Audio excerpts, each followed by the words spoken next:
Oleh karena sebagian ulama mengibaratkan antara kebaikan-kebaikan dengan dosa-dosa seperti air dengan najis. Seperti air dengan najis. Kalau ada najis, maka dibersihkan dengan air.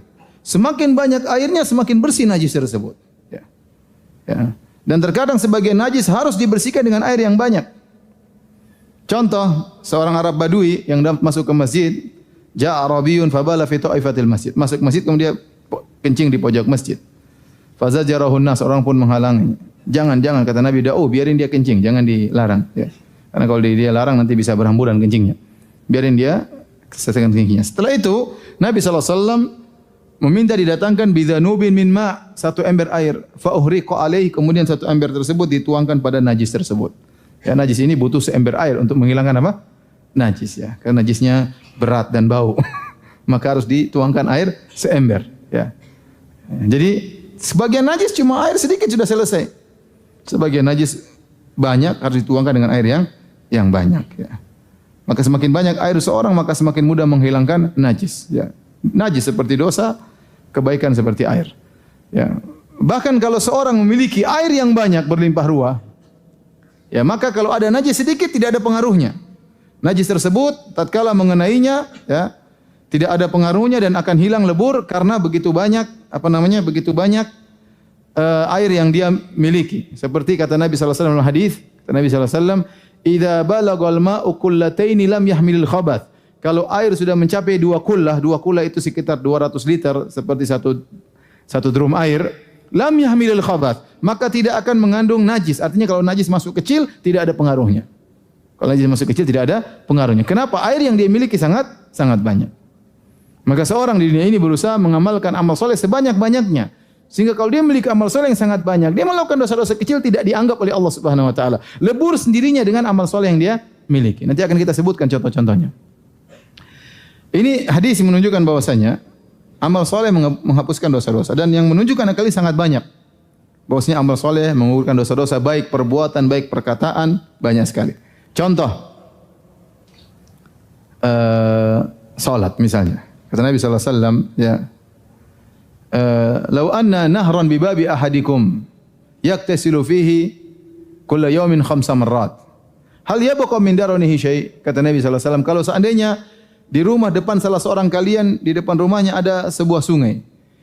Yang pemilik rumah mandi 5 kali sehari. Apakah tersisa kotoran di badannya? Kata para sahabat, tentu tidak ada ya Rasulullah. Kata Nabi sallallahu alaihi wasallam, "Fadzalika mathalu as-salawatil khams yamhullahu bihinnal khotoya." Ini perumpamaan salat 5 waktu. Yang seorang jika melakukan salat 5 waktu, maka Allah akan menghapuskan dengan salat tersebut dosa-dosa. Maka jangan pernah tinggalkan salat 5 waktu. Berusaha selalu senantiasa salat berjamaah. Pengaruhnya luar biasa. Tadi ingat, ada orang cium cewek, hilang dosanya dengan salat asar berjamaah. Beda kalau dia salat sendirian. Belum tentu pengaruhnya luar biasa. Ya. Kemudian contohnya salat, kemudian contohnya puasa. Dalam banyak hadis kata Nabi sallallahu alaihi wasallam, "Man shoma ramadhana imanan wa ihtisaban ghufira lahu ma taqaddama min dzambi." Barang siapa berpuasa dengan penuh keimanan dan penuh ketakwaan akan diampuni dosa-dosa yang telah lalu, meskipun dia tidak bertobat. Kalau dia puasa dengan puasa yang benar, diampuni dosa-dosa yang telah lalu. Ya. Contoh Nabi sallallahu alaihi wasallam berkata, "Wa su'ila an siyami yaumi Arafah." Nabi ditanya tentang puasa hari Arafah. Kata Nabi sallallahu alaihi wasallam, "Ahtasibu 'ala Allah an yukaffira as-sanata allati qablahu." Aku berharap kepada Allah Subhanahu wa taala ya dengan puasa hari Arafah akan dihapuskan dosa-dosa setahun sebelumnya wallati ba'dahu dan setahun sesudahnya. Wa su'ila an siyami Asyura. Nabi ditanya tentang hari Asyura. Nabi mengatakan, "Ahtasibu 'ala Allah an yukaffira as-sanata allati qablahu." Aku berharap dengan puasa Asyura sehari akan menghapuskan dosa-dosa setahun sebelumnya. Ini dalil bahwasanya puasa menggugurkan dosa. Contohnya wudu. Kata Nabi sallallahu alaihi wasallam, "Man tawaddaa wa ahsana al-wudu'a kharajat khotoyahu min jasadihi hatta takhruja tahta adfarihi." Kata Nabi sallallahu alaihi wasallam, barang siapa yang berwudu dan wudunya benar, dia wudu dengan wudu yang baik, maka akan gugur dosa-dosanya bersama gugurnya air, ya. Ya, dari dosa tangannya, dosa pandangannya, dosa kakinya, sampai dosa-dosa tersebut keluar dari jasadnya sampai keluar dari bawah kuku-kukunya, ya. menunjukkan wudu yang benar tadi, menghapuskan dosa-dosa. Ya. Demikian juga kata Nabi sallallahu alaihi wasallam, "Awala adullukum ala ma yamhullahu bihi khatayakum." Ya. Wa yarfa'uhu bi darajatikum. Maukah aku kabarkan kepada kalian dengan perkara yang dengannya kalian lakukan akan mengangkat derajat kalian dan menghapuskan dosa-dosa kalian. Kata para sahabat, apa kata Rasulullah? Kata Rasulullah SAW, isbagul wudu'i alal makarih. Sempurnakan wudu dalam kondisi yang tidak menyenangkan. Contoh kata para ulama, kalau kita dulu di Saudi musim dingin, wudu dingin banget. Udah wudu aja enggak apa-apa. 3 kali sempurnakan, maka itu akan menghapuskan apa? Dosa-dosa. Atau sebaliknya musim panas, buka panas banget. Dan itu terjadi kalau orang tinggal di musim 4 musim ya. Buka keran panas banget, maka tetap dia berusaha berwudu dengan sempurna. Maka itu akan menggugurkan apa? Dosa-dosa dan mengangkat derajatnya. Contoh lagi, misalnya kata Nabi sallallahu alaihi wasallam, "As-salawatul khams wa Ramadan ila Ramadan wal umrah ila al-umrah kafaratu lima bainahunna idza syunibatil kaba'ir." Salat yang satu dengan salat yang lain, Jumat yang satu dengan Jumat yang lain, umrah yang satu dengan umrah yang lain, Ramadan yang satu Ramadan yang lain akan menghapuskan dosa-dosa di antara keduanya selama dijauhi dosa-dosa besar. Contohnya yang sederhana, zikir. Zikir, kata Nabi sallallahu alaihi wasallam, "Man qala subhanallah wa bihamdihi fil yaumi 100 marrah, ya, muhiyat khatayahu wa in kanat mithla zabadil bahr." Kata Nabi sallallahu alaihi wasallam, barang siapa berzikir 100 kali subhanallah wa bihamdihi, tiap hari 100 kali, akan diampuni dosa-dosanya meskipun dosa-dosanya sebanyak buih di lautan. Sebanyak buih di lautan. Jadi banyak amal soleh yang menggugurkan dosa-dosa. Namun kata para ulama, ini semuanya berkaitan dengan dosa-dosa kecil. Dosa-dosa besar tidak bisa diampuni kecuali dengan bertobat. Apakah umrah menghapuskan dosa besar? Jawabannya tidak. Apakah salat menghapuskan dosa besar? Jawabannya tidak. Apakah puasa menghapuskan dosa besar? Jawabannya tidak. Apakah zikir tadi menghapuskan dosa besar? Jawabannya tidak. Dosa besar perlu taubat secara khusus. Kecuali sebagian amalan yang kata para ulama bisa menggugurkan dosa besar, contohnya adalah haji mabrur. Contohnya adalah haji mabrur. Dalam satu hadis Nabi sallallahu alaihi wasallam bersabda, "Man hajja hadzal bait lillah wa lam yarfuth wa lam yafsukh raja'a min dhunubiha ka yaumin waladathu ummuh." Barang siapa berhaji ikhlas karena Allah. Kemudian walam yarfuth, tidak kata-kata yang kotor, tidak menggoda istrinya tatkala sedang pakai ihram. Ya, tidak berbicara tentang hal yang bisa mengantarkan syahwat tatkala sedang ihram. Walam yafsuk, dan tidak bermaksiat tatkala melaksanakan ibadah haji. Raja'a min dhunubi ka yaumin waladathu ummuh, maka akan hapus dosa-dosanya sebagaimana dia baru lahir dari perut ibunya. Dan ini dalil bahwasanya orang melakukan haji kalau hajinya mabrur jadi kembali nol. Dosa-dosanya kembali apa? Nol. Lembaran-lembaran catatan amal yang tadinya hitam kemudian menjadi putih kembali. Karena apa? Karena amalnya yang sangat hebat seperti haji. Bahkan seorang kalau amalannya luar biasa, saking luar biasanya amalannya, bisa dosa yang datang setelahnya tidak dianggap oleh Allah Subhanahu wa taala. Contoh siapa? Contoh ada Ahlu Badar, Ashabu Badar, yaitu para sahabat yang ikut serta dalam perang Badar. Mereka melakukan amalan yang sangat besar tatkala itu. Ya. Sampai kalau mereka saking istimewanya sampai diberi gelar Al-Badri. Itu seorang yang ikut perang apa? Perang Badar. Bahkan kalau disebutkan siapa yang paling hebat di antara para sahabat, maka di antara hal yang buat ini lebih hebat daripada yang lain, ini pernah ikut perang Badar. Berbeda dengan perang Uhud, perang Khandaq, perang setelahnya. Perang Badar luar biasa. 315 lawan berapa? 1000 orang. Ya. Kata yang Allah sebutkan dengan Yaumul Furqan, hari pembeda, hari penentu. Tersebutlah ada seorang sahabat namanya Hatib bin Abi Balta'ah radhiyallahu ta'ala anhu. Dia pernah ikut perang Badar. Perang Badar terjadi pada tahun 2 Hijriah. Kemudian berjalan sampai tahun 8 Hijriah. Tatkala akan terjadi peristiwa Fathu Makkah, penaklukan kota Makkah. Ternyata Hatib bin Abi Balta'ah pada tahun 8 Hijriah dia melakukan kesalahan besar. Waktu Nabi ingin memerangi kota Makkah, rupanya dia punya kerabat atau punya kenalan di sana di Makkah, masih musyrik. Maka dia ingin punya jasa kepada mereka. Ya, karena dia tidak sebagaimana orang Quraisy yang banyak saudaranya bertaburan di kota Madinah, kota Makkah, dia tidak banyak saudara, maka dia ingin punya jasa kepada mereka. Apa yang dia lakukan? Maka dia kirim surat kepada saudaranya tersebut atau kepada kerabatnya tersebut bahwasanya Muhammad sallallahu alaihi wasallam akan menyerang kota Mekah. Berarti ini bongkar rahasia. Harusnya tidak boleh dikasih tahu kalau Nabi mau perang. Nabi ingin menyerang dengan tiba-tiba. Karena mereka telah membangkang, telah melanggar perjanjian, maka Nabi sallallahu alaihi wasallam bahkan mereka telah membunuh sekutunya kaum muslimin, maka Nabi ingin beri pelajaran dengan menyerang mereka dengan tiba-tiba. Maka Hatib bin Abi Balta'ah kirim surat, dikirimkan lewat perempuan. Maka berangkatlah perempuan tersebut menuju kota Mekah untuk menyampaikan berita tersebut. Maka Nabi diberi wahyu oleh Allah Subhanahu wa taala bahwasanya itu perempuan bawa surat dari Hatib bin Abi Balta'ah. Maka Nabi bilang, kejar itu perempuan. Berangkatlah di antaranya Ali bin Abi Thalib. Kemudian tanya, mana surat? Kata dia, tidak ada. Kata Ali bin Abi Thalib, kalau enggak kami telanjangi ente. Kalau enggak ada, iya ada. Keluarin. Akhirnya dibawalah surat tersebut kepada Nabi dan Nabi tahu yang kirim siapa? Hatib. Maka Nabi berkata, "Ma hadza ya Hatib?" Apa yang kau lakukan Hatib? Para sahabat sudah emosi. Umar berkata, "Da'ni adribu unuqa hadzal rajul." Ya Rasulullah, biarin saya penggal kepalanya. Ini bahaya karena dia bongkar rahasia Nabi sallallahu alaihi wasallam. Ini bukan main-main, masalah nyawa, ya. Ini kesalahan dia besar, ya. Tetapi Nabi sallallahu alaihi wasallam mengatakan, "La Allah ta'ala ala ahli Badar." Dan bisa jadi Allah sudah melihat siapa para peserta perang Badar. Faqala i'malu ma syi'tum qad ghafartu lakum, dan Allah berkata kepada tentang mereka, lakukan apa saja yang kalian lakukan, sungguhnya aku telah mengampuni kalian. Kenapa? Karena amal yang sangat luar biasa.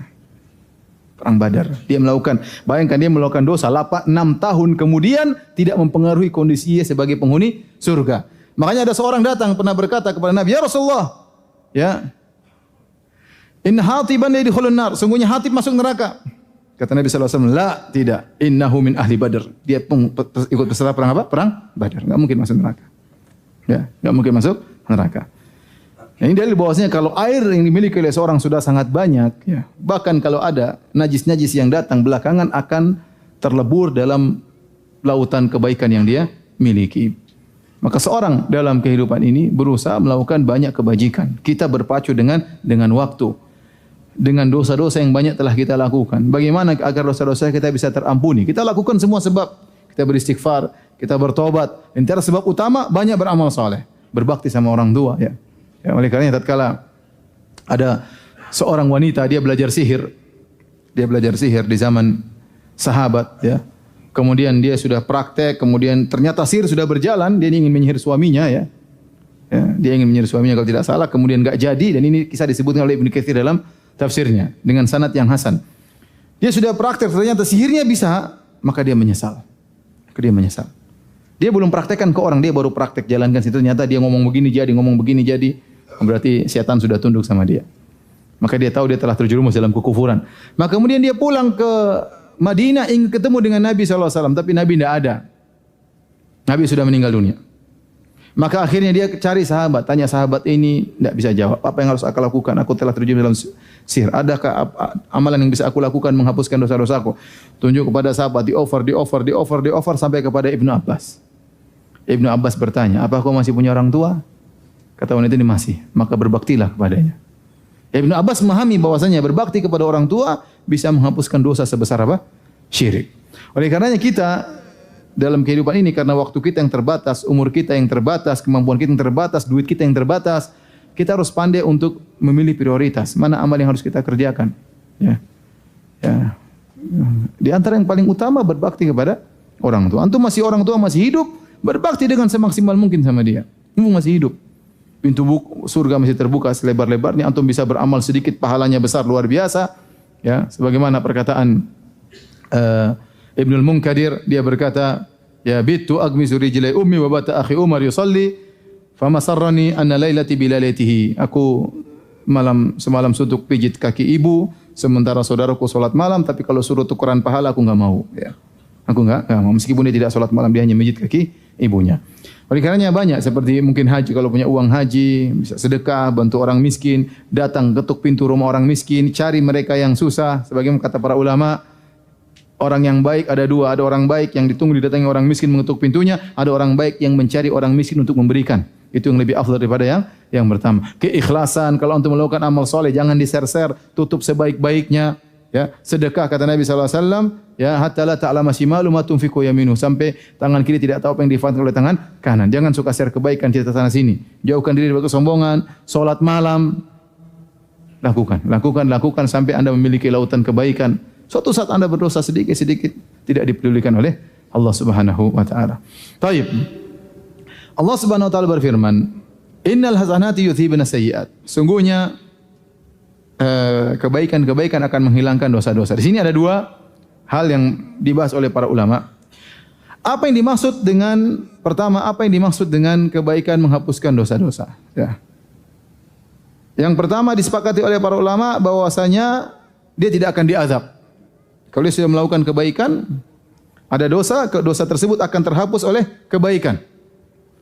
Setelah terhapus oleh kebaikan, berarti dia tidak akan diazab. Kata Nabi SAW, "At-taibu minadzam kama la dzambalahu." Seorang yang bertobat dari satu dosa atau dihapuskan dosanya seperti orang tidak berdosa karena sudah dihapus. Kemudian juga di antara faedah al-hasanat yudhibun sayyi'at, kebaikan menghilangkan dosa-dosa, yaitu dia akan mudah untuk melakukan kebajikan. Dia akan merasa berat untuk meninggalkan atau untuk melakukan keburukan. Dia merasa berat, ya. Kebajikan sekali dia mau maksiat berat rasanya. Berat rasanya. Makanya kata Allah Subhanahu wa taala, "Wa karraha ilaikumul kufra wal fusuqa wal isyan." Allah yang menjadikan kalian benci dengan kefasikan, benci dengan kemaksiatan, benci dengan kekufuran. Yang bikin kita benci siapa? Allah Subhanahu wa taala. Di antara kita bisa membuat diri kita benci kepada maksiat, kita banyak melakukan kebajikan. Di antara hal yang buat kita mudah untuk membenci kemaksiatan, banyak salat. Kata Nabi sallallahu alaihi wasallam, ya, bahwasanya inna salata, kata Allah Subhanahu wa taala, inna salata tanha 'anil fahsya'i wal munkar. Bahwasanya salat itu mencegah dari perbuatan keji dan kemungkaran. Maksudnya kata para ulama, orang kalau sudah salat dia lihat maksiat dia enggak suka. Kalau salatnya benar. Ini pembahasan pertama. Pembahasan kedua, apakah kalau dosa-dosa kita sudah dihapuskan karena kebaikan yang kita lakukan, maka kita tidak akan melihat catatannya lagi di hari kiamat kelak? Makin khilaf di kalangan para ulama, ya.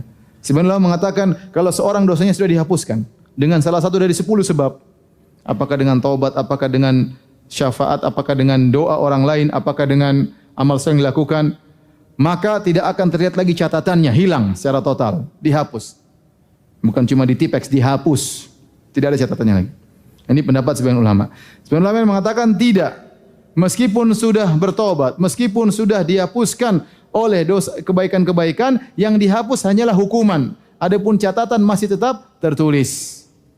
Dan ini pendapat yang dipilih oleh banyak ulama, di antaranya Fudail bin Iyad rahimahullahu taala.